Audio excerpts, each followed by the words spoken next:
Good evening, ladies and gentlemen, and welcome once again to the WGLEU. And of course, we are into play week 6 here, so we're certainly getting through the season well over the halfway marker.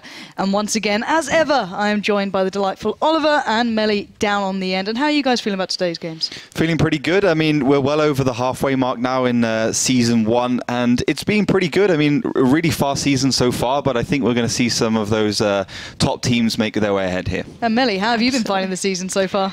Well, it was exciting. We saw a lot of stuff happening which we didn't expect in first place, and I actually wrote down some of my thoughts for today's match over at facebook.com/WGLEU if you're interested in reading it.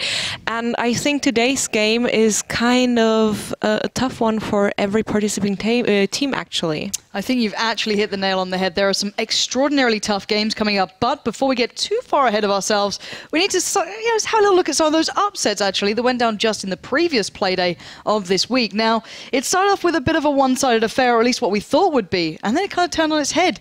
Penta picking up the win against Synergy.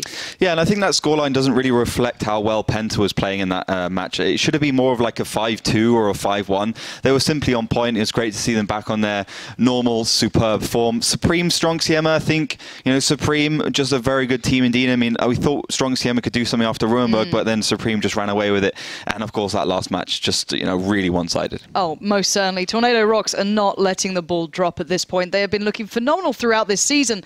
But just in case for you guys at home, sometimes just reading it isn't enough. You need to take a good look. So we've got a nice little highlight video lined up.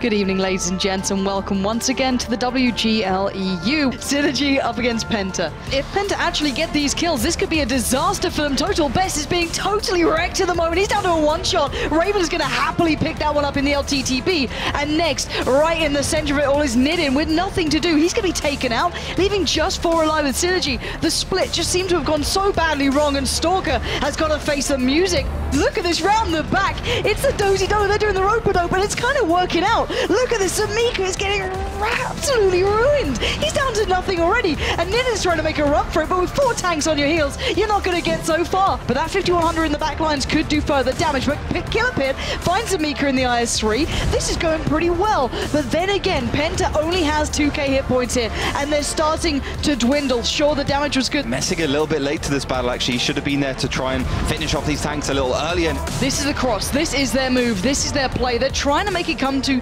any sort of pinnacle here, but Winnie the Pooh's being held up. He's being taken down a hell of a lot, and actually, New Molcho's in the fight finally. A message will finish off Winnie the Pooh. New Molcho finds Total Best, and we're seeing Penta racking up the kills, and that's the power of New Molcho when he plays with the team. It's going to be Team Supreme up against Strong, but then there's Ron, and Ron wants to get involved. He's going to provide cover here now. Those 1390s can position themselves just to the other side. They do take at least 1 shell each, make it 3 now. They're actually not in the perfect position here. Racing going to push Shanish out into the open a little, and that's exactly why he went down. Speed's going to pick up the kill, and Butcher's doing just the same thing. Ingenious work from Strong so far, at least in this kind of southeastern battle, and it pays off. And here we go, Guccio up against Griffin, 8 seconds on the board, Racing in the background. He's buying his time. Racing takes down Ron. He doesn't land the shot. I don't think he's got time for this. Griffin, he let it slip at the end. Butcher now, he has to be so cautious. He cannot get caught out here, and it looks like Strong want to try and make the plays, but Shanish, perfect position. He does catch out one. Tracks Racing, slows him down from the pack. Phoenix punishes Lucas, and now just Aojek and Racing alive. Make it just Aojek and Speed in the background. But sadly, that slightly disjointed push just not going to work out for Strong. Team Supreme were on top of them. It's Rocks against Wusa to close us out. The Armageddon gets a little bit of damage towards him, but Vorsic still there, takes down 1, and now looking for more. The crossfire, the 3-3 split is absolutely destroying Wusa. They are being just mangled by the sheer power and focus fire of Tornado Rocks. Sure, they're keeping some numbers alive, but this doesn't look like it's going very well, Ollie. It doesn't look like it's going very well at all. Tornado basically haven't lost any HP, only lost 1 tank, of course, the T-37, and really, Wusa is disintegrating right now. It didn't seem to matter when they just walked into the crossfire of Tornado Rocks, who just sat there and said, hell, you guys come at us as Vorsic will ram down Durs. also gets caught on the scenery, might be dead. Beautiful play from Vorsic again, doing what he needs to. Durs goes down, but now Positive in the Armageddon, drastically outnumbered. 3v1, make it 4 almost. Positive, shell after shell coming in. He's down to a 1-shot. The Armageddon takes a little of its own. Where is the backup? They need help. Zik at least takes down Stefan, and now these three at least do the damage, but they need to be able to pull themselves together and get out. Yeah, Siege gonna try and do some hero play around in the background, but Zik there does get picked up by Siege, so maybe this is still possible. I don't know. Vorsic in the background waiting for reload to be available. As the Annihilator swings turret and just swats Siege away. Feline at least did take down Negative, pulling it back to a 2v2. They're stuck in between 2 tanks. That might be bad. The Annihilator finds to plunk it. Feline remains. And Vorsic has at least 4 shells still remaining, and he's gonna use every... Oh, tell a lie!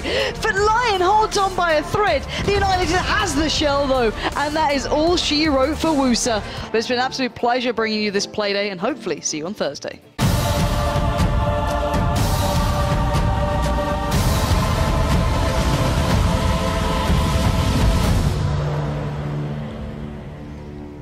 And it really was a pleasure to bring you that Playday, but we have to see how that affected the rankings off the back of it. So many clean wins coming in for Tornado Rocks has boosted them quite far up on the rankings so far in 2nd place. Yeah, I mean, it's been a struggle for them for sure. I mean, they've had a few 5-4s and 4-5s, but it's really impressive that even with those results that they're actually quite far up the leaderboard. Of course, you know, we haven't seen Kazna crew for a while, so it'll be good to see them today. I think other notable performances, of course, you know, Virtus Pro still down in 7th, Strong CM struggling, and No Mercy all the way down the bottom there. I did not expect that at the beginning of the season. Yeah, and DiNG not looking great either in 9th place. However, we've said they do look good. It's just closing out the game seems to be a small issue for them.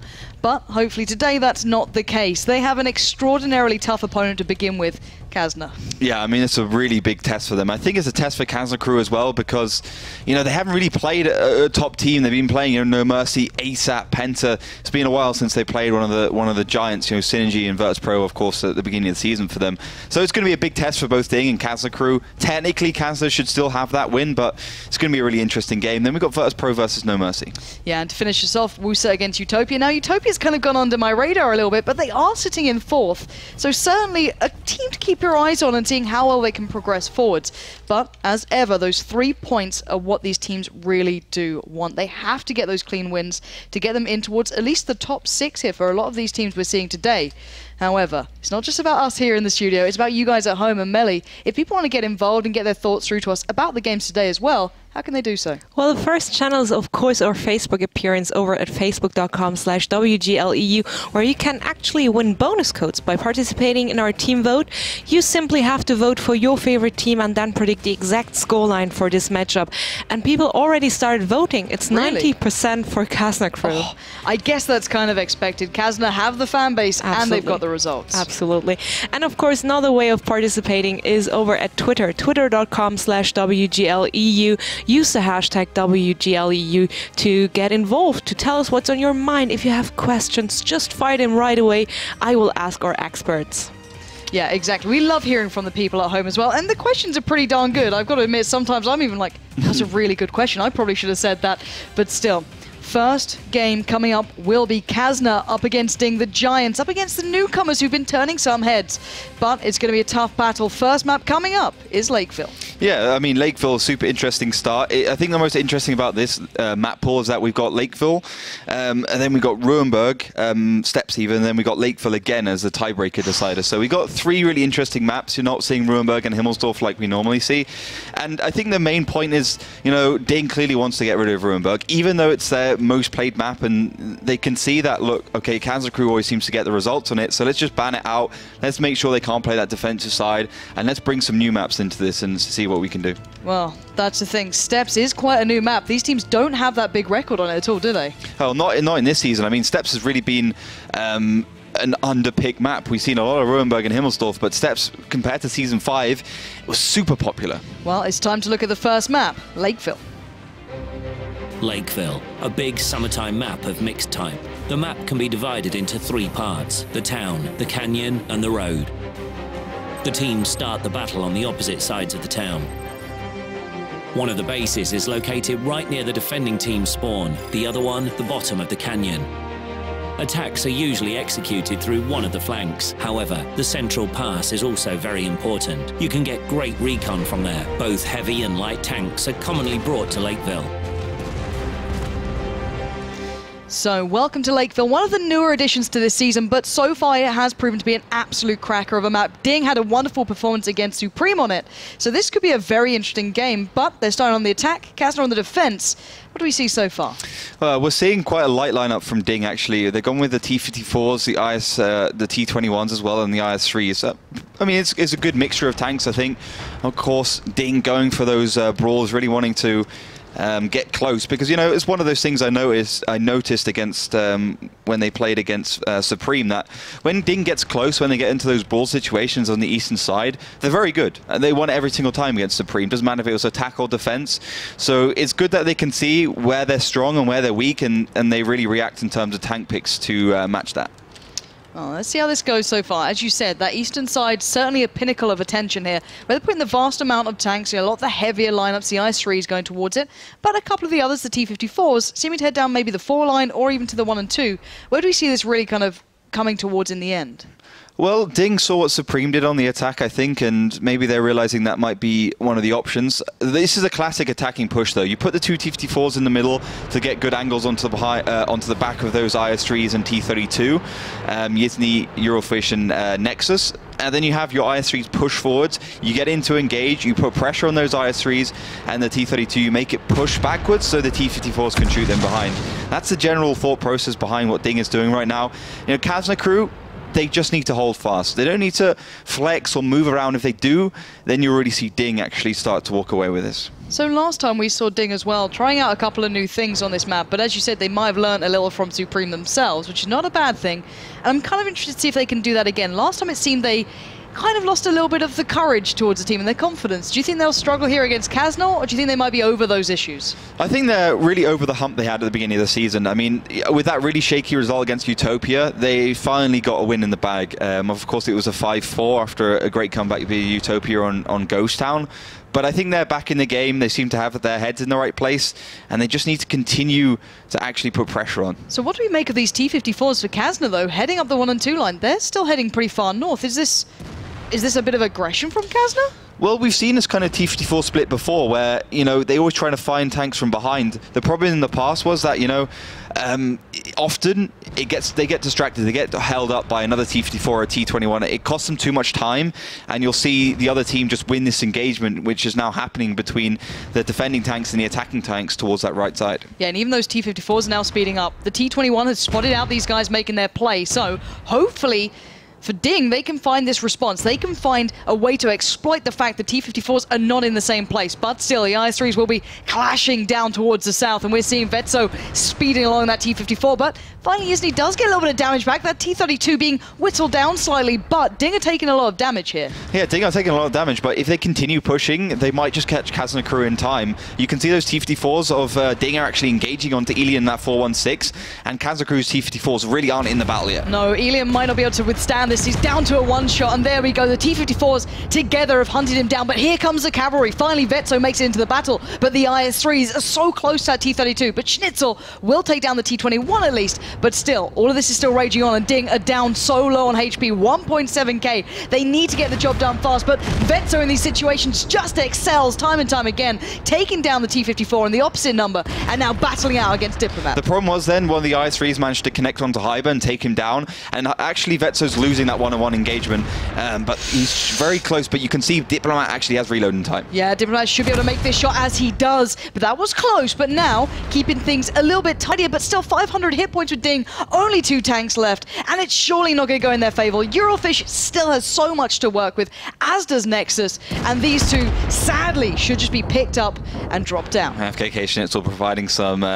support there to Nexus, who didn't really have a high roll, and Eurofish will finish off Diplomat in that T-54 lightweight, bringing it 1-0 towards Kazna crew. So break down to me kind of what happened there, because it looked at one point like, okay, DiNG are making the moves, they're looking kind of confident in this, they're making the active plays, but it still kind of seemed to fall apart at the end there. I think what it really came down to was the engagement between the heavy tanks, the IS-3s and the T-32s. I think the whole T-54 thing up and towards that western side was really non-consequential because they cancelled each other out, and yes, if DiNG had another 30 seconds to a minute, then Diplomat would have been able to get into the game. He would have been able to do damage against the IS-3s and T-32 of Kazna crew. But because he couldn't, it was all about that engagement. And you could see Eurofish pushing forward in the IS-3, going in for those engagements. Good flanking by Kazna crew, and they managed to get those heavy tanks down very nicely against DiNG.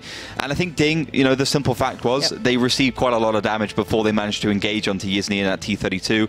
And their T-54s, of course, weren't in the battle. So I think it just came down to early damage by Kazna crew and DiNG unable to respond. Yeah, I think we can actually see that back a little bit, the IS-3s here.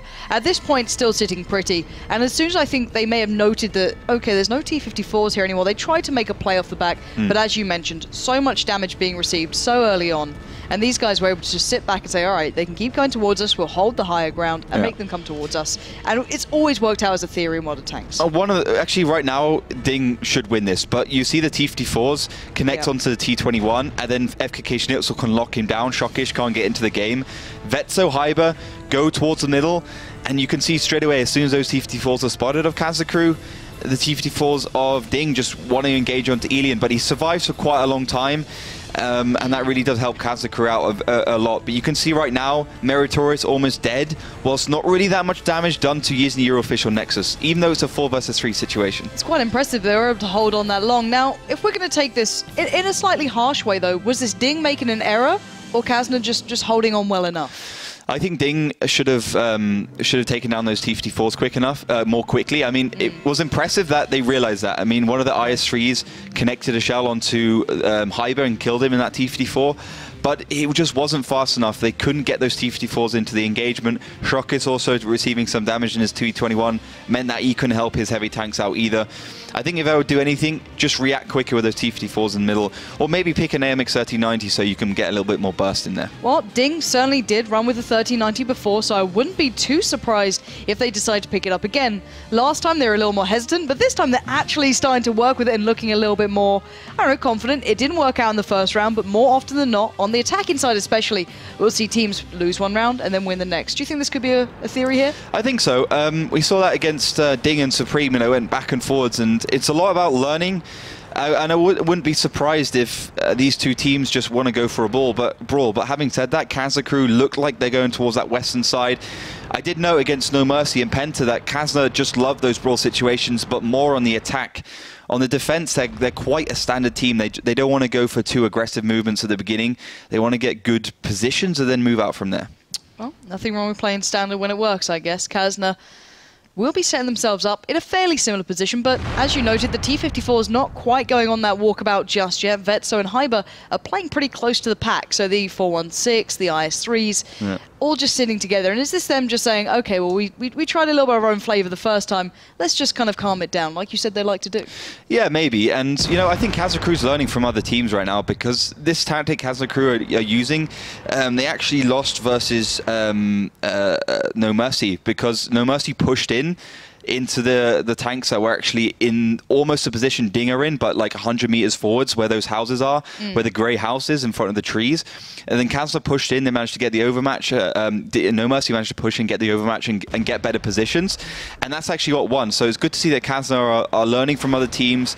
They're making calls, they're making judgment plays, and it could work out. And you can see DiNG kind of stopped, not really sure what to do, waiting for those T-54s to get into position. Yeah, and I think they need them here as well. They look a little bit hesitant towards going towards it. And to be fair, if I'm not mistaken, I think it was Shanish actually in Yizny's position before as well, who did a wonderful bit of work. Not in the T-32, however, but still. AMX 1390. It was the 1390, you're correct. And these sort of positions, it was slightly further back, if I'm not mistaken. It was actually behind the house almost. I think there's like a small house back there or a bit of cover.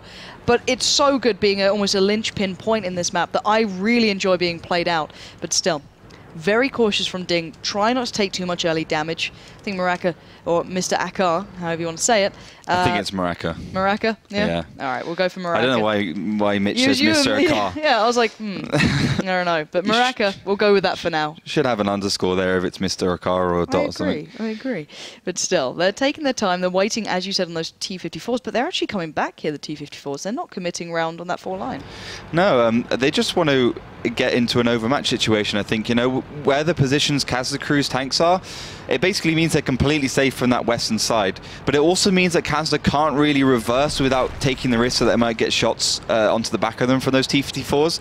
But because Kazna has no vision into the middle right now, you know, there's a situation where they can't take too many risks, but they are starting to reverse back into those normal situations. They've seen that DiNG are just taking a lot of time, and they're thinking, okay, why are DiNG taking so much time? Yeah. And you know, that's also, of course, because they want to get another tank into a position. So they're getting back. They're being sensible. They're playing to their normal tactic, and you know, Kazna Crew are a very tactical team, and it's often why they win, but sometimes why they lose. But good that they're in the back in their normal positions. But this is also where DiNG has done well typically, and I think if they just keep on going forwards and they get this engagement slightly better and more dynamic than they did last time, make sure that they protect the flanks, this could go very well for them as well. Yeah, we're going to find out soon. With only 3 minutes and 30 seconds on the board, they need to start at least considering where they want to go. And it looks like they are edging towards it, down towards that southeastern side. But spots come out. The first shell does bounce. No real surprise with those IS-3s, especially in this sort of form. And Pekusiet will be the first one heading forward, joined by the others, but Holdnik does take 2 shots, 3 shots. That's almost 1,000 damage coming in, just about avoiding the 4th from Elian, which, God, that could have hurt a hell of a lot. But so much information gathered already. This is not looking good for DiNG. Yeah, but Kazna Crew don't know those T-54s are there, and it's really going to be about Elian doing damage in that 416 to actually try and thwart those T-54s. You can see the caps also underway, so they got the T-21 in there, but Hulknik receiving another brilliant shell from Vetso in the back. He's going low, and you can see DiNG are starting to trail in hit points, but again, Kazna Crew needs to make a move because that T-21. Yeah, they do. And here comes those T-54s as well. You said that they weren't aware of them just yet. They certainly will be now. They're flying in, and look at this damage coming back in. Stoic is going to be held there. 300 damage coming in towards him. Here comes the fold from the IS-3s. Just kind of pushing out at the same time. This could be good. The IS-3s could be called out here for Kazna if they're not careful. 2 shots come in, but LD Nexus does find Stoic. And now this is still looking like Kazna Crew's game. Diplomat does at least find Eurofish, so keeping things almost even, but the HP is looking a little worrying for DiNG here. Great position there by FKK Schnitzel in the middle. Just really doing a lot of damage and finishing off tanks. That's a perfect position for him to be in. And here comes Vetso and Hyber, but Vetso took so much getting into this position. He's down to 20 HP, but Schnitzel, as you pointed out, doing the work from afar. And this is where we see Kazna just keeping that advantage. They're still in the lead here. That base sure is being captured, but already the T-54s are heading down towards it. The T-32, the IS-3 of LD Nexus and Yizny trying to keep DiNG in order, but I don't know how much they need to do now. There's so much of a deficit on HP now. I think Elian needs to just come charging out that base. You know, his T-54s are pretty low, and you know they could possibly go down, but Shockish gets reset there, and he's really on his own in that T-21. Yeah, and he's starting to struggle. The cap is just not working out, and Hyber already saw the plan in action. He was going to be the one heading around there. Pekusiet is going to try and get around the back in the IS-3, but can Meritorious and Maraka hold on here? It's a 1-for-1 exchange. It's not ideal. Now leaving in a 2v4 situation, and look at Pekusiet. He's being taken down so low. Fire coming in from the back lines. The T-37, the T-54, just constantly hammering him down. He's down to a 1-shot now. This is a matter of time, and of course, Hyber's the man to deliver as Maraka, last man standing. Yeah, he's on his own, and not much HP to play around with. Hyber will secure the second win for Kazna Crew now, 2-0 on the defensive side. Impressive all round. Really, really impressive stuff. They looked a little hesitant at times. Yeah. They didn't want to just pile in there, but they seemed to make the right moves at the right time. And Vetso and Hyber as well, folding into that at the right time and picking up the kills when required. But you mentioned one of the tanks there. It was the T-37, if I'm not mistaken. Really did some good work. Yeah, because, you know, in that situation, when you have the heavy tanks, you know, they do a lot of damage, but they often take tanks down to like 50 HP, 100 HP, and they have to wait another 10 or 11 seconds. So when you have FKK Schnitzel in the middle with a T-37 with that brilliant rate of fire, he does 115 damage, just actually finishes off those T-54s. He did 877 damage that battle, whereas, you know, Elian Nexus, you're talking about almost 2k, 1.6 from Elian.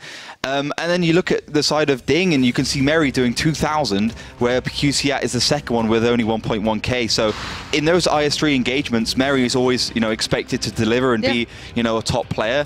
But you need everyone kind of nearer in terms of HP damage done for it to be a win for DiNG. Yeah, and let's look at Holdnik as well. At the early stage of this game, taking so much damage just as they started to push out. Now, Pekusiet, you know, he seemed to just completely avoid the damage initially, but Holdnik there getting taken down so low. Yeah, it's a testament to some good focus fire by Kazna Crew. You know, Yizny hits the top of the turret. Quite lucky penetration from Hyber onto the side of that IS-3, maybe even hitting the top of the engine bay. And it makes it very hard. I mean, Holdnik is not a one-shot, but he's a 2-shot, which is, now he's a 1-shot, so it's just hard now for DiNG to go. And I think if they had Hulknik in a more healthy position, it would have been okay. Then you see the T-54s push up, and you can see it now, Stoik and Diplomat go in, which is nice. They managed to take down one IS-3, but even when Kazna crew are pretty slow to react to this, they still managed to just absolutely annihilate these T-54s, and there's not much else they could do.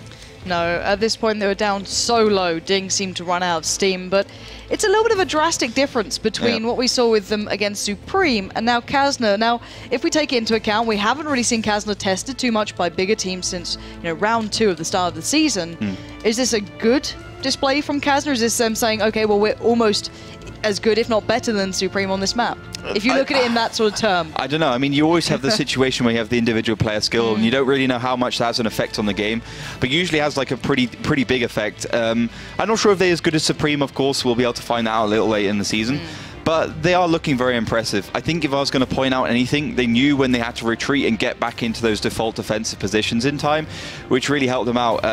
Just having that awareness around the map, even when nothing was spotted, to actually say, okay, we've been here long enough. Let's adapt. DiNG haven't pushed forwards. What are they waiting for? What are they doing? And let's just make sure we have that under control.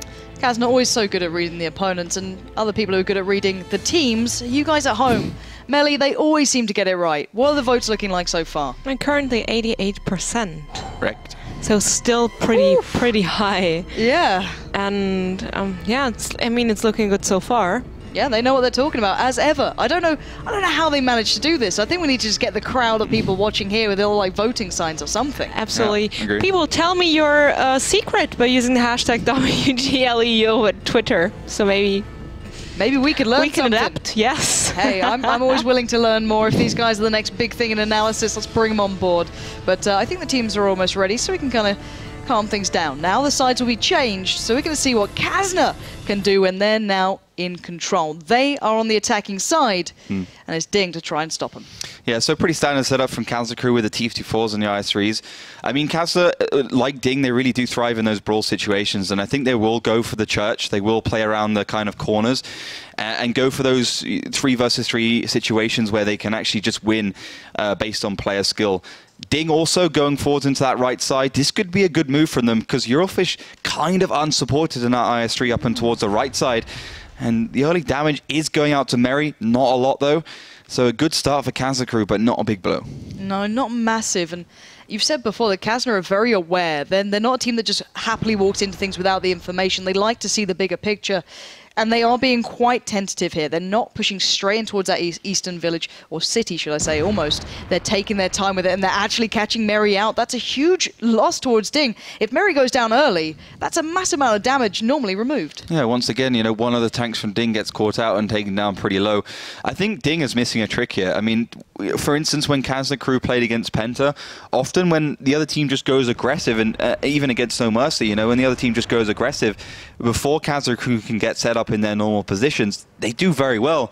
But DiNG stops here. They get kind of caught and set back in the normal positions from Kazna crew, and now the T-54s are in the base. Yeah, already taking so much of an advantage here, Kazna. They saw where DiNG were putting their attention toward. Now, of course, there may be an overmatch coming in, but those IS-3s are flanking around on that western side. They may be able to catch out one of the opposition. Who's that? Just trailing at the back. It might be Mary here. I'm not too sure. Yizni as well taking a little bit of fire, but Eurofish is outnumbered. He is in trouble. He's got a 2v1 in his hands. He knows he is dog meat. He's down and out. Maraka will at least pick that one up. But Yizni and Elian trying to keep the situation in hand. The T-54s have broken off from the pack from DiNG, and they're looking like they're going to try and stop that cap. This is quite dangerous now for a Kazna crew because they could lose 3 IS-3s for no tanks and no damage done, and that's a really bad thing. Yizni down so low. They've at least got some great damage towards Percusiate, but can they actually seal the deal here? Hyber finds Diplomat, but it's a 2-for-1 exchange, and it's not looking great. Now, Kazna are holding the numbers, and the cap is being logged down, but over in the city, they're not winning this fight, but they may have just won the war if they can slow them down enough. Elian does have another shot to make. He puts it towards Maraka, but game over. It's surely not. They can't get back in time. Surely not. I think those T-54s can position well enough and weather the storm. The 3 tanks remaining from DiNG just can't make it back. The just brilliant averted play coming out from Kazna held them up long enough, and there is the capture. Kazna, you may think you have them pinned sometimes. You may think that you might have won the game, but I assure you they have another plan building elsewhere. And once again, the cap comes through, and Kazna make it 3-0. Yeah, massive, really risky place from Kazna. I mean, I did really enjoy it. They gambled on the fact that DiNG would be going for those engagements. They liked the city brawls. They saw what they did against Team Supreme, and it worked out perfectly. Straight away sending the T21 into the middle, the T37 even, and then having the T54s, the three of them going into towards that cap. If DiNG had been set up in a normal position in that cap, it would have been game over. I mean, we saw Kazna Crew just absolutely annihilate No Mercy in a similar kind of tactical movement, but because they weren't, they just managed to keep those heavy tanks in the city occupied for long enough, get the overmatch with the T37, the T21 even, I believe, from T37 from FKK Schnitzel, the three T54s, get the overmatch there in the left cap, and yeah, there's nothing they could do. I think if I was going to criticize DiNG for anything, I would say 3 T54s, a little bit strange. Normally teams take 2 is enough, it and seems. Another heavy tank. So what are they going to do with that extra T54? Maybe that's not what they had in mind from Kazna, I don't know. But let's have a little look back at some of the moments within that game that did at least kind of start things off. And Shockish here just being absolutely melted down in the end, just giving complete supremacy on towards that western side for Kazna Crew. And you thought, well, we all thought at this point, well, at least they're going to win the battle in this city. They'll catch out Eurofish. But it didn't matter at this point. There was so much control over that cap. Yeah, this was just a matter of Kazna Crew just keeping them occupied. I mean, Elian did 2.2k, almost 2.3k damage in that last battle. You know, he just kept them occupied. You know, you can see him do a really cool movement where he actually pushes Meritorious, and Pikusiak gets behind them, takes down Meritorious, and then moves in, kind of using Yizny as bait for that one. So really good move. Also high hitting 1.2k. And predictably, you know, Stoik, Pikusiak, Murakar in the IS3s for DiNG. You know, they're hitting 1k, 1.9k in the city fight, but the T54s, interestingly enough, from DiNG, you know, Hulknik and Diplomat did 0 damage in that game, and Hulknik only 600, so you can see why they won that engagement on the left side. You can also see why Elian is the top of the Hall of Fame currently with over 200k damage from all of his games. He's beating out the likes of Applewell, Shanish, all these other big players. He will be the guy getting that consistent damage every single time. He may not be the top on kills. I think Applewell actually claims a couple more scalps than him. But the guy doing all of the work in the background is Elian. That is such an imperative man to have on form, and he more often than not is. But 3-0 so far, Ollie. It's not looking great for DiNG. I don't know what we can say, really. Final round coming in. Yeah, I mean, Carmen put this one at 50, was it 55-45 for Kazna Crew, but I think this is looking more 70-30 right now. So big scoreline coming in for Kazna Crew. Let's see if they can make it 4-0. Melly approves from the corner. Big thumbs up coming in. Like, yes, you quoted Carmen, but still. Coming into the final round here on Lakeville. 3-0. Kazna so firmly in the lead, almost looking like they want to prove a point to the other team, saying, guys, you may have thought, you know, DiNG were okay. They picked up some good results, but you know what? We're just going to trash them right now. We'll just prove how good we are. But we are seeing this aggressive play again coming out from DiNG. Yeah, this could be worrying. I mean, clearly, you know, DiNG have the firepower with those 4 IS3s. They're really hard to take care of.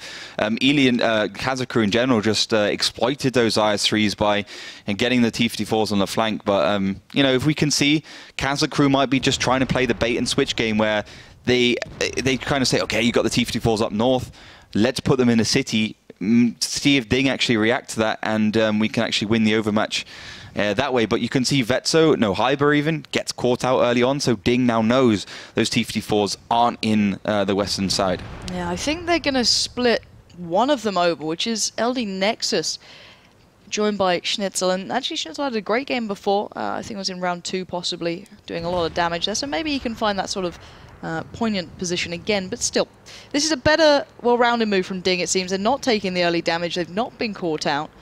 So where do they take this from here? So they've gained the eastern side control.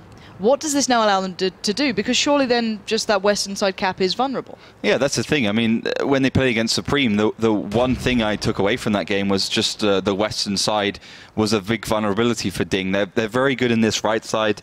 They are very good at the brawls. But when a team just decides to push the west side, it's really hard for them to do. With Shockish, though, in that T21, he's probably going to spot Schnitzel and FKK now. So that's going to be a good amount of early information. You can see DiNG already on the retreat back, even though these two are not spotted yet.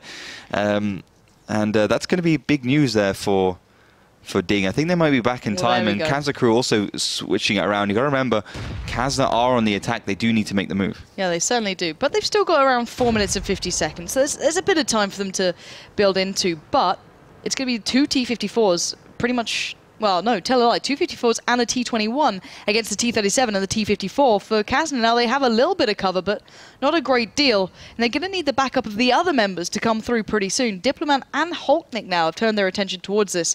But then again, I guess Kazna's just kind of evened the playing field again. Well, the thing is, Kazna crew have an ace up their sleeve. They got the 2 T-54s in the middle, and the IS-3s on the right side or the western side of... that village area, which means basically they can shoot anything that goes up the K line. So that's exactly what they're doing. They're taking good damage onto Meritorious and PQC, and that means Diplomat and Hulknik basically can't push the T-37 or T-54 without taking damage from Hyber, and because they can't get the overmatch with the IS-3. So this is a good bait from Kazna crew. Again, just pulling DiNG around the map, making them work for their damage, and you know, getting a few shots of their own on the way. Well, they've certainly equaled it up, considering Kazna did take the early damage. I think it was Hyber, as you noted, being one of the first tanks. It did receive a little. Yizny following, and then Elian as well. On the other side of things, we're seeing so much more damage coming in. DiNG are down to 6.9k, so not too bad against the 7.4. Of course, Kazna on the attack. They could do with a little more flex in regards to the HP, just to be able to make it to the points they want to get to. But now, Kazna are faced with a bit of a challenge here. They need to kind of figure out their late game plan. They've brought back the playing field to a more of an equal standard, a bit of a more standard play, should I say. But now, where can they take this? Where's the vulnerability for DiNG? Well, it looks like Kazna crew are getting their T-54s out the middle and putting them towards where Vetso was. So they're getting the 3 T-54 and the T-37 overmatch. Shockish might get caught out. But, you know, Kazna are playing the timing game. They're not getting spotted at the right times, which means that they can just push forwards whenever they want, and DiNG don't seem to be able to get the spots on. So DiNG now set up in a normal position, a normal defensive position. And then again, Shockish does spot that push from the western side, but I don't see them being able to really do much about it unless they win this engagement here. And they need to kind of do it fast, otherwise the overmatch is going to be pretty darn one-sided. But Elian already finds one, and this is not what they want, and they know what DiNG want to do here. They're backing up. They're going to make them have to commit towards this, and look at the synergy between these guys. They're going to play it perfectly, and while all this happens on the western front, tanks are now just flooding into position, being able to fire in towards Diplomat and Hulknik, and Kazna's presence across the map is so encompassing. This is unbelievable play. Vetso just taking on Hulknik here. Needs to be a little cautious. Hulknik, I do believe, has the shot first. So Vetso's going to be trailing in this matter, and LD Nexus can't cross through. The T-21 is actually holding him back here, and Diplomat doing a little bit of damage. So DiNG not letting it slip just yet, but they are down on HP. Hulknik now outnumbered with Hyber coming in, but it was Schnitzel to claim the kill, now allowing the I3s to fold into place. It's pretty close, but Yizny finds PQC out, so 7 versus 3. HP's not that far away. I tell a lie, actually, it's very far away. So yeah, I think this is going to be game over. And so Mr. Murakar finds Yizny and Hyber onto Diplomat. Yeah, that was a very one-sided ending. It looked like Kazna almost ran out of options, but then that just ingenious play on winning on every single front fell into place, and the timing was perfect. Yeah, I think it was very impressive in Kazna crew, a 4-0 scoreline. Things to take away from the match, just simply they baited DiNG. You know, they saw they had the 4 IS-3s again, baited them over towards the west side, did good damage with good spots there from FKK, and then they just moved in for the kill with the 3 T-54s, and they knew that DiNG really couldn't do anything about it because the IS-3s couldn't cross back in towards to help those T-54s. So they got the overmatch there. They had FKK in as well from the background, just, you know, getting those finishing shells. So great stuff. And let's actually look back at those IS-3s as well. We can kind of have an idea of how this went down. This was later into the game. This was after DiNG basically got forced back into playing a standard game type. They tried to play their own game almost to that point, but it seemed that Kazna, as you said, so good at pulling the enemy into where they want to be. Yeah, the thing is, you know, Kazna crew saw DiNG are very good in these brawls on the right side when they played Supreme. So they're saying, okay, we're not going to do that. We're just going to play a more dynamic style on Lakeville. And they exploited the fact that DiNG had so many IS-3s. If DiNG had a 4-1-6 and played the same kind of defensive strategy Kazna did on when they were playing on the defense, I think it would have been a pretty even game, and you know, maybe DiNG would have been able to find 1 or 2 matches. But looking at the damage, Eurofish 1.8k, Elian 1.8k, Vetsa 1.7k. God, everyone's so consistent. You know, really consistent, really close, and you know, the only one really doing any kind of damage in this round was Murakar with 1.5, 1.4k in the IS-3. So, you know, you can see Kazna crew winning almost every element of the game. Absolutely beautiful to watch as well. And we've got to point out the one thing that really impresses me as well about Kazna is they don't take an opponent lightly. It seemed to have been an issue in the past, but considering DiNG are in 9th position, it shouldn't be like an immediate threat. They are still playing to, you know, make DiNG uncomfortable. They know what they want to achieve, and they don't really help it at all. So let's head over to Melly to catch up with the guys at home who knew which way this game was going before us, apparently. Absolutely. I mean, I kind of thought that it was going towards Kazna crew, but I actually didn't expect a 4-0 after our first map, to be honest, since, I mean, there are a lot of known faces at DiNG, there are experienced players, and, I mean, Kazna crew is, of course, a very strong team, and an opponent which really has to be feared, but 4-0, I didn't expect that, but you guys at home did. It's still 90% for Kazna crew. So, people, keep on voting. We will be heading into a short break. Enough time to hand in those last votes if you haven't voted yet. For next time, keep in mind the earlier you vote, the better your chances are, because the first right predictions will be considered. And of course, if you have any questions or if you want to say something towards the matchup, do so. Head over to Twitter, use the hashtag WGLEU, and of course follow us on Twitter as well to stay updated. So people, as said, short break, and we will be back with the second map.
Welcome back to the WGLEU. We are now moments away from map 2 and what could be a very short game here between DiNG and Kazna, already sitting at 4-0, Ollie. It's looking a little bit one-sided. Yeah, I mean, Kazna crew just walked the floor with DiNG then on that first map. Of course, Lakeville was their decision. It was their map choice. And now we're moving on to Steps, which is DiNG's map choice. Curious choice as well. A bit curious. I mean, they have only had one win so far this season, but then Kazna crew has only had one win so far this season.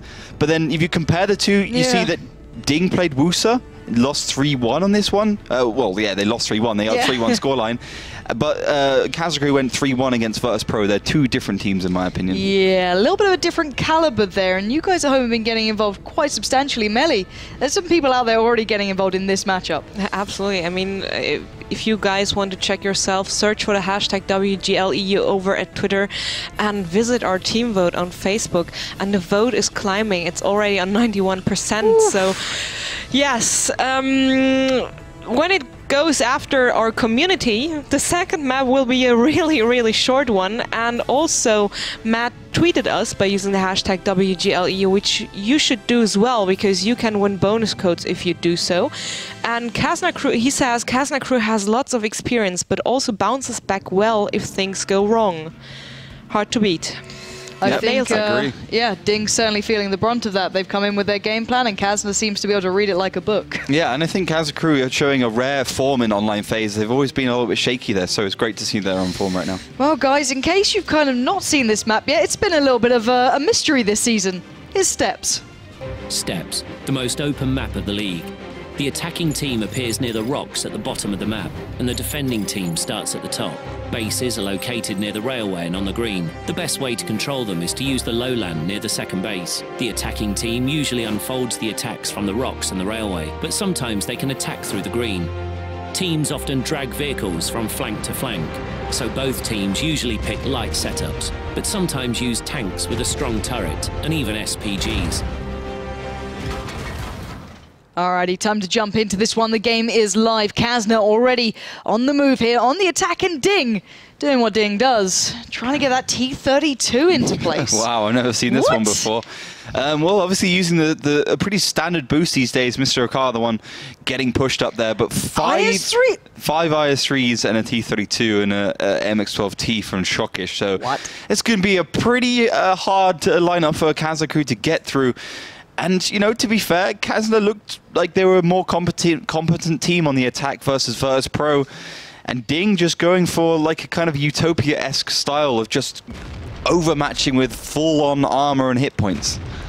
This is unique. Now, okay, in theory, DiNG now have so much HP, surely it makes it very hard for an attacking side to overcome it. Why do we not see this? Let's take this to, you know, a very basic level. Why do we not see teams going for, you know, this much of a heavy lineup all the time? Well, because this is what Kazna crew's doing right now, the northern push.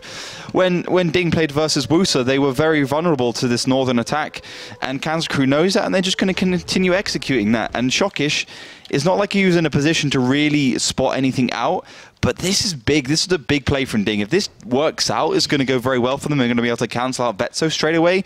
But if it doesn't, Kazna crew will just get so many angles on them, they just won't know where to shoot. Well, they've certainly spotted all of them now. Mary takes at least one on the cross, but not much more. That's kind of impressive. So Stoic and Mary going to take a shell each, but it's not the end of the world. But Kazna, of course, can just run rings around these guys. The speed of those T-54s is pretty much unmatched here. Yeah, but you can see there the problem. Betsu just bouncing on the front of Stoic in that IS3, and you know, DiNG are now controlling that northern cap. But as I said, you know, Kazna crew can just run circles around them. You can see straight away the T-54s and cap number 2. It's going to be sitting there. It's going to be putting pressure on.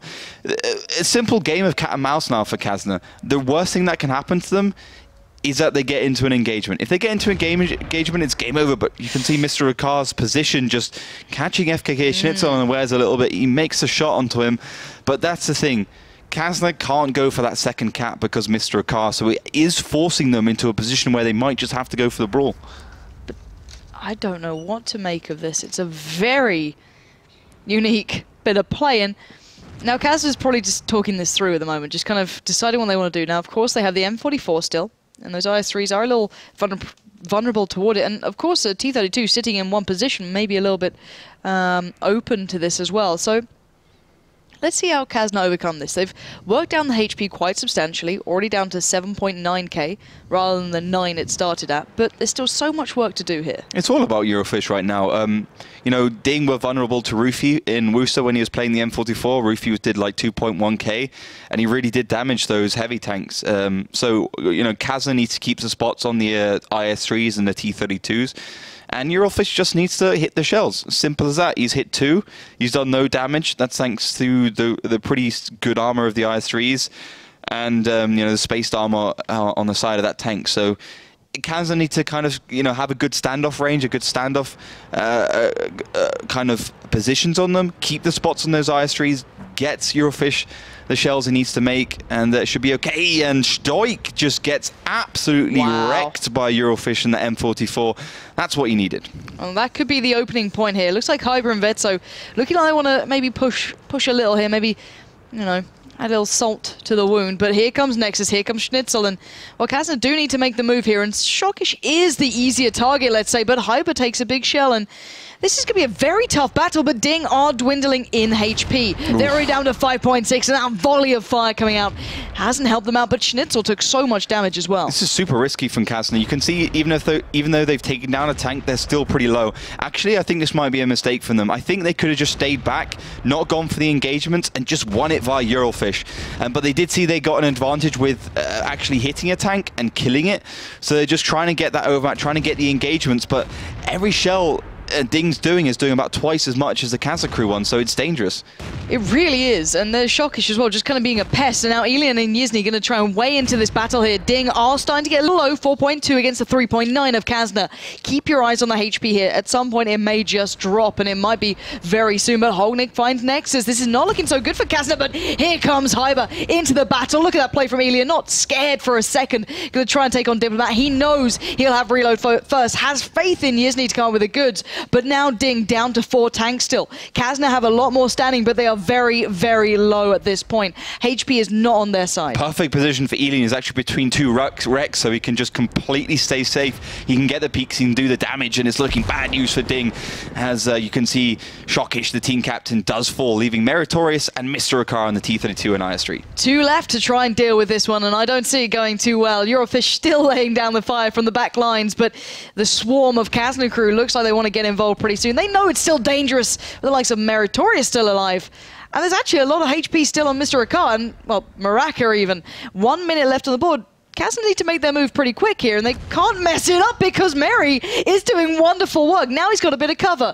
Now the time is not going to work out unless they dedicate more to that cap. Meritorious now down to a one-shot. Can anyone take him down? No! Meritorious doing astounding work. But now Maraka has to come up with the goods. 1v2. He's got the artillery of Eurofish and Hyber to handle. Can he do it? Kazna crew just kind of let it slip through their fingers there a little bit. You know, 2 tanks going down against Mary. And they should have let Eurofish do his job. But Eurofish going forwards, he's using the fairly decent camo rating of that M44 to get as close as possible. And there is 20 seconds left for Kazna to win this one. Oh, God. 779 HP. Shot comes out. It misses. 15 seconds left. Eurofish might be able to make 1 shot. I don't even know that. It's 11 seconds left overall. Hyber now would have to do something astounding. And I think they know they're out of time almost. Eurofish lines up his almost final shot here to try and do the damage. Maraka just staying alive, and that is all she wrote. DiNG pick it up in the final seconds. Staying alive at the very end just paid off for them, and Kazna, as you said, letting it slip. Yeah, definitely. I mean, they lost 2 T-54s against Meritorious. I'm not sure exactly how much that would have made a difference, because even if they didn't lose them, I don't know, I think it would have done. I think they would have been able to win it if those T-54s didn't go down, because they'd been able to take down Meritorious, and then they would have had more time to deal with Mr. Akar, who was actually the biggest problem all along. I didn't even think about that. You know, he in that T-32, super hard to deal with. The M44 had to get very close. There was no spots. He was sitting behind one of the mountains. So great forward thinking by DiNG. Yeah, and of course it covered off the eastern cap to a degree. I'm not sure who it was earlier on who tried to get a little bit of a cap going. It might have been Elian, I'm not too sure, on towards the eastern side. And as soon as, of course, the T-32 lit up, he was like, well, I can't really stay out here. Let's actually take a look back at that right now. It's just to remind you guys exactly how that one went down. As we see, originally them being boosted up, but I was a little bit baffled at that point. Yeah, but you know, this is a good move from DiNG. But looking at the damage overall, I mean, Meritorious doing 2.5k. You know, he saved his team 100%, as he often does for DiNG. Kazna just, you know, 1.5ks all across those T54s. I think Eurofish could have done more. I just don't get why they peaked so much against Meri. You know, he was in a great position to do damage, but yet let Eurofish do his job. And, you know, Euro would have been able to hit one of those HE shells. I guess, you know, Kazna didn't really have enough time to let him make the damage, but Eurofish would have loaded HE and be able to take down that T32 without losing so much. I think the timer just got the better of Kazna that round. I agree, and I feel as though it's been a while since people had to put full faith in artillery to actually deliver that much. And of course he did well, but as you said, they had to kind of give him the room to be able to do that, keep their numbers alive and just go off the back of it. But Kazna, it's been a while since they've had to put the artillery on such a high pedestal. It's not really been in World of Tanks to that degree for quite some time. Yeah, it was good play there, but I really like the way DiNG are thinking about this. I think, you know, when you are playing these heavy tank lineups, you're not only just going for the brawls, you're also playing for the time, because, you know, you could see how long it took for Kazna to actually do the damage and take down those IS-3s.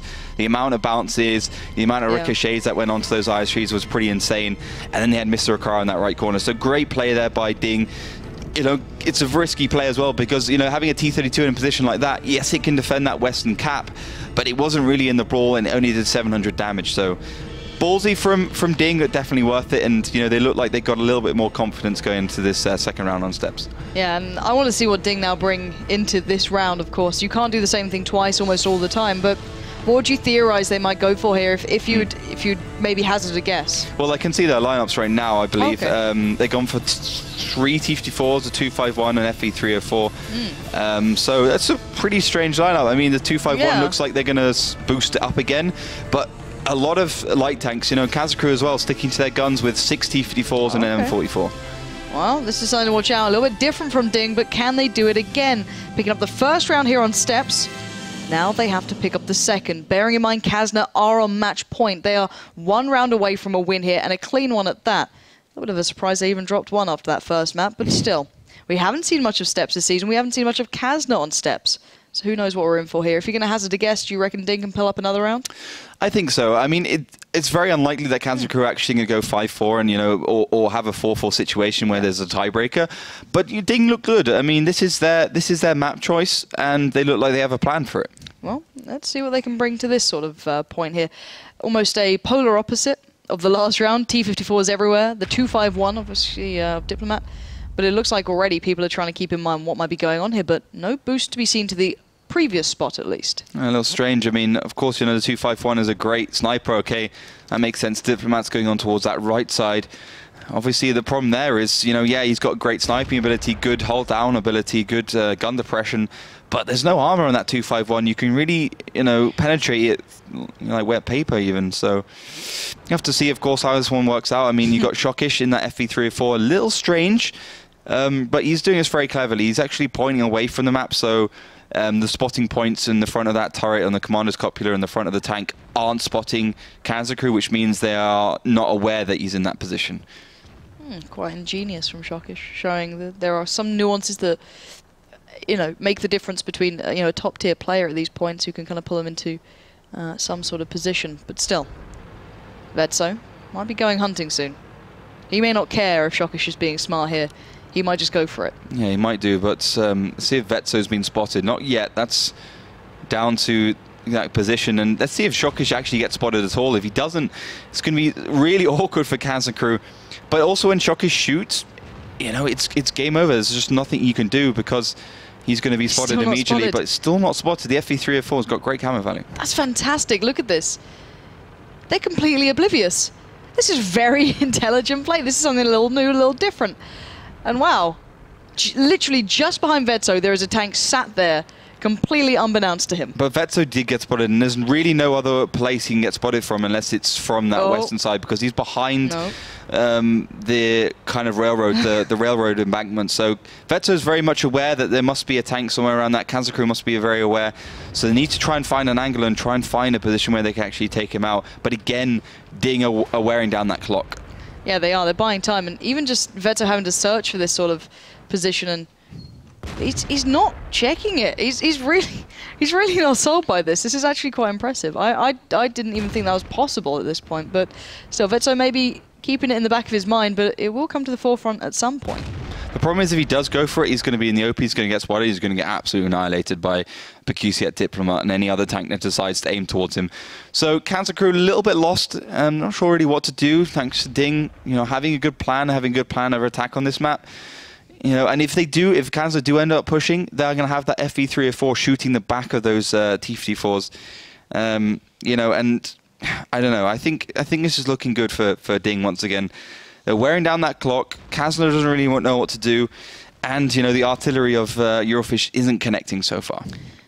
This is impressive stuff from DiNG. We've said they've looked quite intelligent before with some of their plays, some of their, strategic side that came to point, and there was just maybe their lack of execution that held them back a little. But now we're seeing that really they are quite impressive, but Vetso does finally take down that FV, and you can see maybe the alarm bell started ringing after a while, and Vetso now starting to take control. And then again, there's still only 3 minutes and 20-ish seconds for them to make a big play here, and Elian taking a lot on the way out. So it looked like Elian just went forwards to try and distract DiNG there, and then Vetso goes in, he makes a shell, and DiNG just simply weren't ready to try and take down Vetso. So Vetso goes unspotted, Cap goes on the way, and Kazna crew now have the game in their hands. They can get the Cap pretty low and actually put the pressure on. There's no tier 6 tank to go in and suicide to actually decap this or get the spots onto Hyber. So whatever DiNG does, it has to work 100% or not work at all. Well, an all-in strategy might just be exactly what they need, or it could be their downfall. As you mentioned, the T-54, though, for Kazna crew in the south, will at least be able to spot these guys out pretty early on. Elian's going to pop in towards that Cap with Hyber. Ooh, Schnitzel. Oh, is that Schnitzel down there? Schnitzel up north on his own, unsupported. This is really dangerous. I'm surprised he didn't expect maybe the play to come down here, but maybe just trying to buy time, maybe trying to just keep them busy, but he's a bit of a sitting duck at this point. He's going to try and make the play. He's going to try and make the run down that 5 line, down that winding road that seems so goddamn long right now. He's taken 2, down to around half HP, but the Cap has been halted. Perhaps really been stopped now. Kazna crew are quite stretched across this map, and DiNG might just be able to push in. One good thing for Kazna crew is that they have got support onto Yizny and FKK Schnitzel, but Mr. Akar got a great angle onto Yizny, and he is winning the exchanges. Yeah, LD Nexus is trying to get on towards Root, maybe trying to keep Mr. Akar a little busy, but look on to the other side of things. They're going to try and overmatch here, going to try and go for the little bit of a skirmish at this point, but still the positions favor DiNG by quite some margin. They've actually held their numbers. They've been holding these battle lines that they drew, and now Hyber's in trouble. He can't peek out against 2 tanks. That 251's rolling in. Bakusi has found Schnitzel, and this is going from bad to worse for Kazna. Yeah, this is really bad news. 1,000 hit points behind. Nexus and Hyber do look like they want to make a last stand. Well, let's see if they can make something count here, and here we go. There come the kills in for Kazna. They're trying to hold the numbers, but the reply is certainly trolling down the center of this map. The 3 T-54s are en route, and Holtnik has a hell of a lot of HP to work with. Stoic takes 1 minute and 24 left on the board. This could go either way. At the moment, 3 T-54s stand for Kazna against the 4 of DiNG. Well, let's see what they can do with it, though. You'd argue that maybe Kazna's players are a little bit more experienced. At the moment, they're down a little bit on HP, 1.1k. They need a shot from Eurofish just to connect here, and he doesn't find it, and that's really bad news for Kazna crew. Eurofish was another player that could have done so much more here, but LD Nexus just about avoids 1 shell, but sadly into the sights of the other. And now Elian and Eurofish, 2v3, 50 seconds left. Elian's a phenomenal player, but this is a bit of a stretch. Yeah, this is a massive stretch. You'll see Stoic or Meritorious just make this last shell. Finally, that's a bit of a difference. Eurofish has just got it back, but Meri does respond with Elian. If only that shot came in 10, 20, 30 seconds ago, something Eurofish could have done so much more, hitting a great bit of damage, but just not at the right times. And again, we're seeing Kazna just in the wrong place at the wrong time, being caught out by DiNG with a bit of a plan. Yeah, but the thing is, Eurofish, you can't really blame him. He's done 1,000 damage, which is already quite a lot in those, fast brawl situations where you're having to deal with the T-54s and the 251s, which basically are never still. So he's been pretty impressive. And the M44, very hard to hit with in general. It's a very inaccurate tank. So great play by DiNG. I mean, 370 hit points to 280. If only Eurofish was a tier 6 even, this could be still game on as the time does go down to 0. And of course, that means DiNG does pick up the win as they're on the defensive side. But I don't know. We can have a quick look at the damage, but I think, again, DiNG just got the early exchanges, managed the early damage, and, it didn't bode well for Kazna. Kazna seem like they're still trying to play the way we expect this map to go down in yesteryear, in the olden days almost, where this was more standard, but DiNG aren't having any of that. They've made their own ideas, they've come up with their own plan, and it's kind of catching Kazna out here, whether it be the initial stack with that T32 being boosted up in the IS-3s, whether it be the FV being placed somewhere a little unique and then just running around the back of it. It's all very unique, and it's actually all working. Yeah, and another big problem was that Eurofish had to play that M44, which meant that they couldn't pick a T37 or a 5916, which meant that FKK Schnitzel actually had to hold that rotate. And he went a little bit too far forwards. He thought, you know, maybe DiNG wasn't being so quick and so snappy. And it means he was totally useless, basically. He did 441 damage that game. That's 2 shots in a T54. And, you know, he got Nexus doing 1.8k. If FK Schnitzel had been more close to his team, more of a pack, it would have been a much closer game, maybe even a win for Kazna Crew. But perfect timing by DiNG, super aggressive, really instinctual, and they managed to catch him out. Let's look back at one of those pushes that did come through here. This was slightly towards the later stage of the game. This is where Schnitzel got caught out, as you said. Yeah, it's not just that he gets caught out, he actually has to turn left here, and he gets completely locked down. Where Pikusia and I think that's Stoik and Hulgnik, they can actually make shots onto Kazna Crew, whereas FKK Schnitzel can basically do nothing. So the positioning from DiNG is really spot on. Some good individual play helps Kazna Crew get back into this game. But I think they should have just picked 59-16. I think DiNG are a little bit more vulnerable to those kind of capping movements than anything else. Let's see if really this can keep up. We've said before that maybe the one-sided, more cheesy plays don't always work out, but this isn't all that cheesy. It's just well thought through by DiNG. But Melly, how are the people at home responding to this? Because they've probably just caught up with the first map. They must be a little caught off by this so far. Absolutely. They didn't expect DiNG to show up actually on steps. I mean, it was their choice, but still, yeah. I mean, people at home already considered Kazna Crew with a 5-0 win, but I just checked all the entries from our vote, and quite a few people, well, actually around 30%, gone for the 5-2 ending in favor of Kazna Crew. So okay, so they're still kind of on track here. Absolutely. I think that's a reasonable shout because, I mean, Steps defensive side theoretically is easier than the attacking side, so, you know, especially when you're well prepared, which looks DiNG is, with special tactics, picking 2 defensive rounds is not unusual. Absolutely. And people, if you still have something to say about our matchup, head over to Twitter and use the hashtag WGLEU. And of course, feel free to comment under our posting on Facebook. You're very well invited to join all the conversations going on. Also Twitch chat, thank you for getting involved so much. They're pretty quiet at this moment, enjoying the game, talking about the game actually, which happens rarely in Twitch chat, to be honest. We all know that, Kappa. And yes, people, we love hearing from you. So as said, head over to Twitter, Facebook, follow us, join us, be part of our inner circle. Yeah, bit weird, do get involved. We do love hearing from you guys. We're not a cult, but... Are we not? No, we're not. Oh, shame. So we should burn maybe some pictures of the Kills's face at the stake. I don't know, maybe. I was seeing his I'm at work pictures today. He looked adorable. Bless him. No pink hat though. No, shame. I thought that was his job to make those pink hats, but clearly not. It might be. Yeah. It might be a little bit on the side. A little bit on the side. Fair enough. I love that pink hat. Yeah. I need to get you one. Yes, please. Okay. I stole it once, but he took it away from me. On the season finals. Yeah. Horrible man, Daki. He's not a nice person. No. Everything is cheerful. He's not. Vile.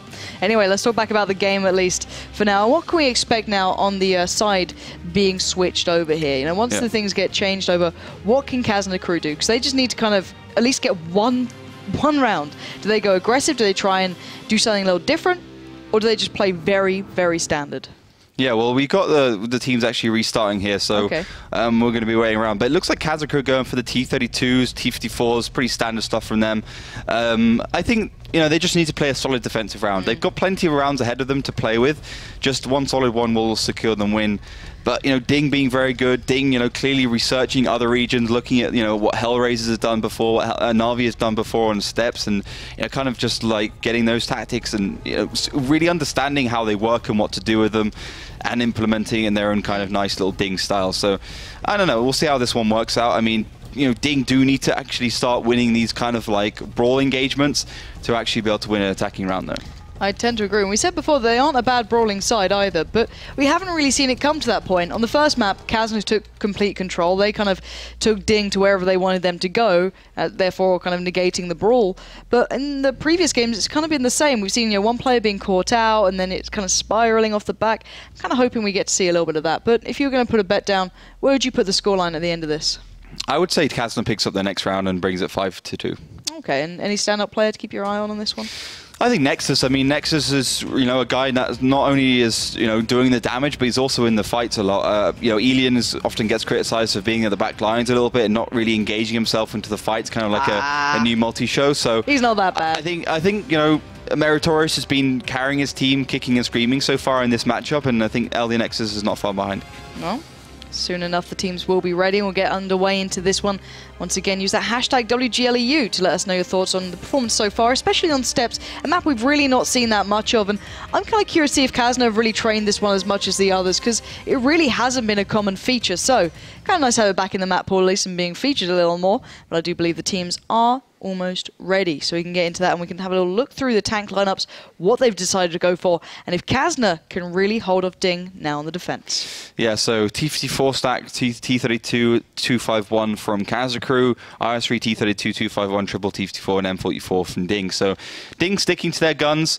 I mean, they picked the FV304 clearly for the spot last time in A4, A5, maybe something to do with the fact that he doesn't have the spotting points on the back of the turret. But, Kazna going pretty aggressive at the start, trying to get those defensive positions up, and maybe just to catch out DiNG a little bit here. But, it's looking pretty good. DiNG 4-2 right now for Kazna crew. But then again, DiNG are really exploiting the fact that Kazna don't seem to be so solid on Steps. Yeah, and I want to see how this one now turns out. There's still so much on the line here. And DiNG being extraordinarily cautious on this western side. With the T54 though of Eurofish kind of taking control of the middle of the map, but they haven't spotted these guys out. Someone could get really caught off by this. Yeah, is this another boost? Yeah, another boost. This is Hellraiser's done this one before a couple of times. I think it was Escree who did it.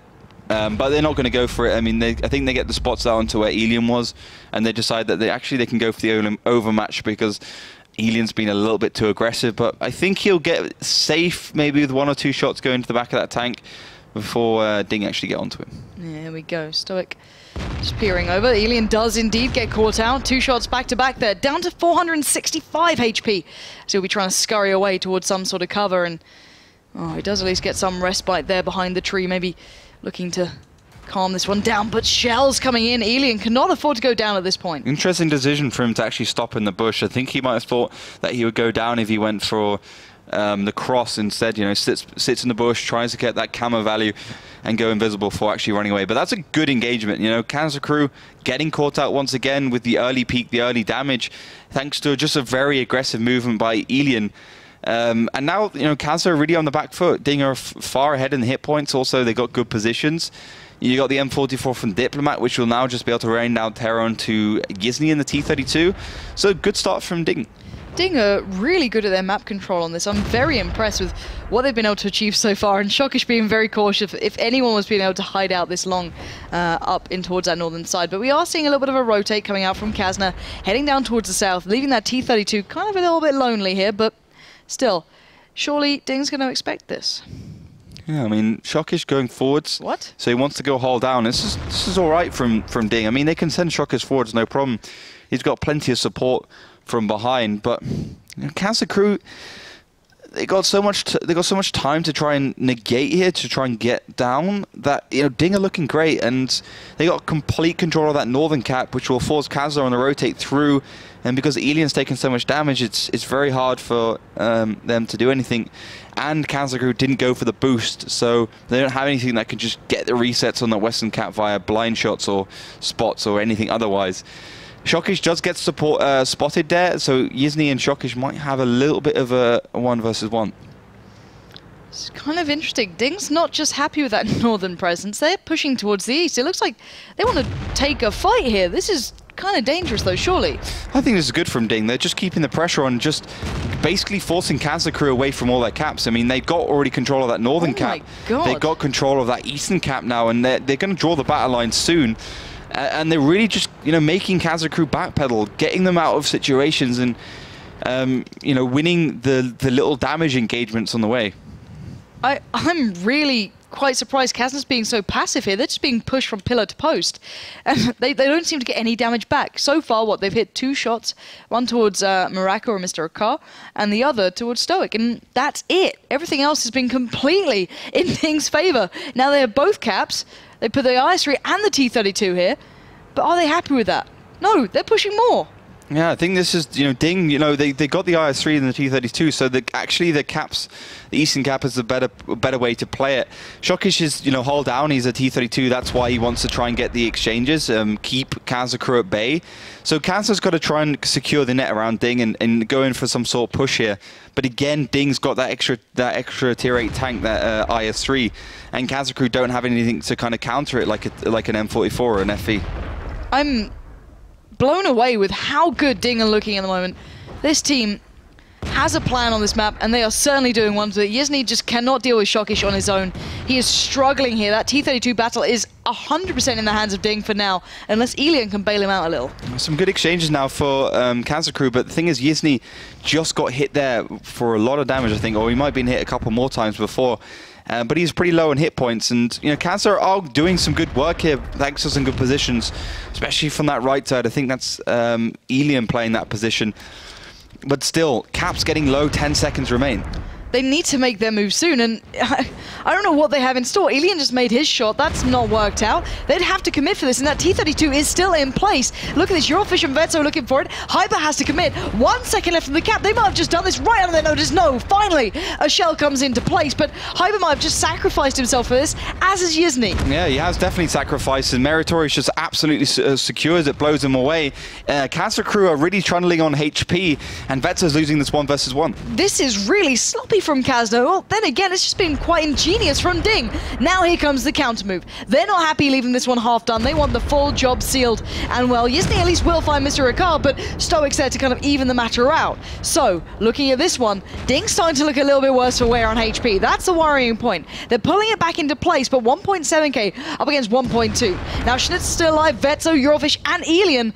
They can still do work here. Elian is just doing such fantastic work from that side. Vetso will find Diplomat, thanks to Diplomat missing that shell. Vetso with the kill. Now it's 2 versus 4. 38 and seconds. The crew have it back. 35 seconds left on the clock. And bear in mind, DiNG are on the attacking side. Vetso just needed to stay alive for a little bit longer. Maybe could have bought some more time, but that IS-3 is not a speedy number. It's going to take its time. And bearing in mind, in the south, we are going to have, I believe, Elian just running the hell away. He's saying, screw it, guys. Why would I get involved here? We're on the defending side. You guys try and find us, and you won't. 15 seconds. Holtnick and Mary, they know this one's gone on a little too far, and let it slip.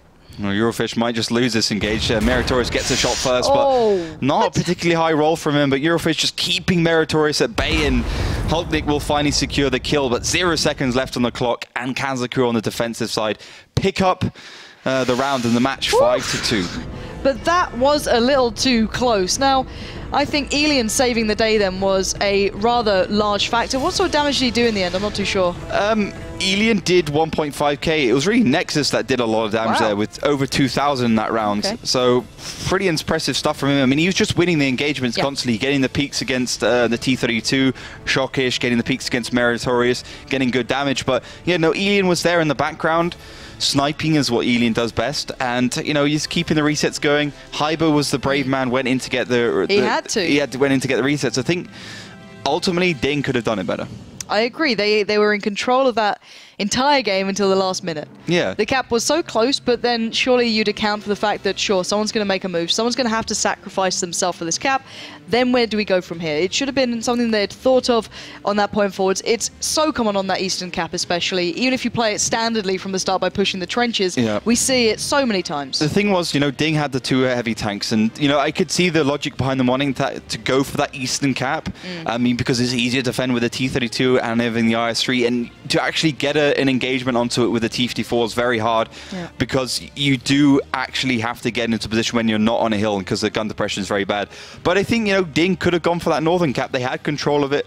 They could have put Diplomat in there. They could have put the T-54s in there. They'd won the peaks already. Just get control of it and then, keep good defensive positions on that ridgeline. Exactly. Let's look back at when they were actually in control of that cap going down on the eastern side. At this point, look how much HP they had, look how many tanks they had up here, and this was prior to Hyber having to sacrifice himself, who was a 4 HP T-54 here. I think there's another element here we're not talking about. You know, this is pretty lucky from Kazna. I think that might be Yizni. I don't even think that was Hyber who reset that. I think it was Eurofish or Yizni, one of those ones coming in there, or maybe even Elian. But the thing is, you know, Diplomat did 0 damage in that M44. He needs to be doing the damage when Kazna was stuck trying to get the re-engage, trying to get the decap, but he did nothing. And it's one of those huge element. It's one of those things when you're playing artillery, you know. Sometimes you're really influential, and sometimes you just don't do anything. He shot 10 shells and hit 1, but did no damage. And this also goes to prove your gun in the game theory again, because at the end then DiNG had over 3k HP left with about 4 tanks, I believe, maximum. Kazna had a substantially larger amount, but we're down to like 1.2k HP. So if you keep your tanks alive, even if they're on such low HP, you can still do so much with them. And Kazna certainly did that. So already, congratulations, Kazna. It was a very tough game in the end. 5-2 was a scoreline that I think we kind of expected, but DiNG looked very competent. I think this is going to be a map that people don't want to play DiNG on. I think DiNG looks solid on steps 100%. I think what DiNG did is look at their rounds against Supreme and saw how well they played and thought, yeah, you know, we can do that same thing against Kazna and it'll work. Clearly didn't work that way. And the same mistake was done by Kazna on steps, but they were already 4-0 ahead. Yeah, so had a little bit more of a buffer, let's say. Yeah. But still. Coming up later on, we'd still have Virtus.pro against No Mercy and Utopia against Wusa. Now, I thought the first game would probably be quite the highlight, but No Mercy is certainly going to be tested in their game. Yeah, I think Virtus.pro should walk away with that one. I mean, No Mercy right at the bottom. Virtus.pro have won like 2 seasons. They came second, 2014 Grand Finals, obviously 2015 Grand Finals are there as well. So very impressive stuff from Virtus.pro. They got an undisputed record in Europe as one of the top teams. And then last, you got Wusa, Utopia. I think that one might be a little bit closer as well. Yeah, I'm looking forward to those. But you guys at home were certainly keeping Melly busy. People were getting pretty into that game, Melly. How's it going on your side? Absolutely. I mean, 91% and a lot of 5-2 predictions just talk for themselves. And people at home, you guys are awesome. You got it right, almost as usual. And the next vote is, of course, already online. So go over to facebook.com/WGLEU and participate. Get your votes going. I have a slight idea how this vote could turn out, actually. But yeah, maybe No Mercy shows up and proves us all wrong and says, haha, we were just kidding the half season. We're just holding back our tactics and now we will make you feel them.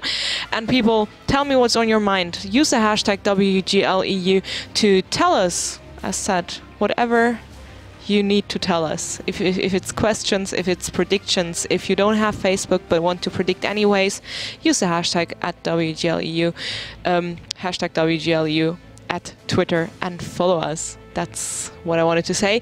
And we're heading into a short break. Enough time to do what I just said and get your votes in and follow us and join the discussion. And then we will hopefully be back with No Mercy versus Virtus.pro.